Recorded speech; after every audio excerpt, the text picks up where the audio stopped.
तो line charge distribution में आप यहां लिखोगे consider the charge Q is uniformly distributed, ध्यान रखोगे, uniformly distributed over a line of length that is capital L. Is it clear? Length that is L, that is L. Okay, ये बात समझ में आई। तो चार्ज Q जो मेरा source charge था उसको हमने यूनिफॉर्मली डिस्ट्रीब्यूट कर दिया and test charge Q naught is placed at distance r from line segment, ध्यान रखोगे, line segment dl. Is it clear? आई बात समझ में? टेस्ट चार्ज को हमने कहां पे प्लेस किया है? Q नॉट को प्लेस किया at distance r from line segment dl. Clear? आप सुनोगे ध्यान से, again let dq be the charge for line segment dl. L के लिए टोटल चार्ज मेरा क्या था? Q. तो dl के लिए क्या चार्ज हो जाएगा? That is dq. बात समझ में आ गई? तो ये जो सेगमेंट आपको मिल रहा है यहां से लेके यहां तक, इसके लिए चार्ज की वैल्यू क्या हो गई आपकी? dq. Then what is the force? Therefore df is the force between dq and q naught. Okay, so what is the value of df? df is equals to 1 by 4 pi epsilon naught dq q naught divided by r square.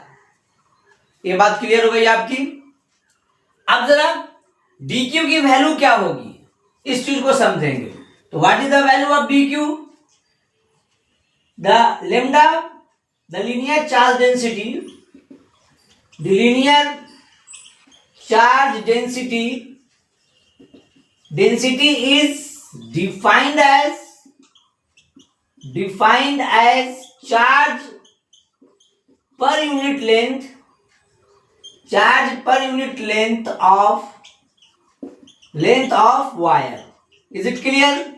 So what is lambda? Lambda equals to dq upon dl. ये बात समझ में आई आपको? Lambda is what? Linear charge density and its value is dq upon dl. So what is dq? dq equals to lambda dl. This is the equation number 1 and that is the equation number 2. Then what is the value of df?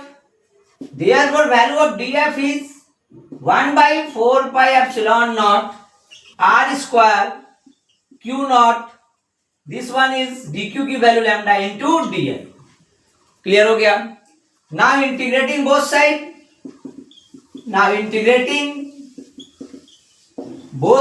दोनों side हमने integrate किया.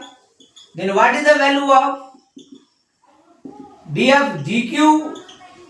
df equals to q naught by 4 pi epsilon naught r square integration of lambda dl.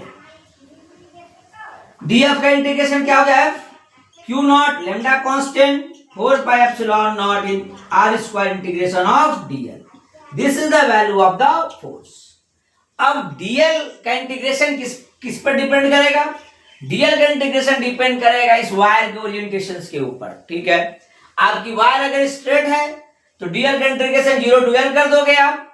यही wire अगर आपकी circular है और over the ring आपने charge को यूनिफॉर्मली डिस्ट्रीब्यूट किया है तो dl का इंटीग्रेशन क्या हो जाएगा? 0 to 2 pi a. Suppose that a is the radius. Is it clear? तो ये जो वैल्यू हुई आपकी, ये वैल्यू हुई आपकी फोर्स की. This one is the expression of the force when a charge is uniformly distributed over the wire. ठीक है, तो जब भी आप इस तरीके से किसी प्रॉब्लम को आप सॉल्व करेंगे जहां पे चार्ज को यूनिफॉर्मली डिस्ट्रीब्यूट कर दिया गया किसी वायर में, तो ये आपका एक्सप्रेशन ऑफ फोर्स होगा. ये वैल्यू डिपेंड करती है ओरिएंटेशंस के ऊपर, ठीक है, चार्ज को हमने वन डायमेंशनल शेप में किस तरीके से डिस्ट्रीब्यूट किया है, ओवर द लेंथ डिस्ट्रीब्यूट किया है या ओवर द पेरीमीटर डिस्ट्रीब्यूट किया है। अगर सर्कुलर वायर होगी तो डीएल का इंटीग्रेशन हो जाएगा 0 to 2 पाई ए। अगर सिंपल लेंथ है 0 to l तो डीएल का इंटीग्रेशन हो जाएगा 0 to l। अब इसी जगह पे अगर आपको इलेक्ट्रिक फील्ड कैलकुलेट करनी है तो E की वैल्यू क्या हो जाएगी, E equals to that is the F upon Q naught, so lambda by 4 pi epsilon naught r square integration over dl. This is the value of E and that one is the value of the force. Is it clear? Copy कर लो।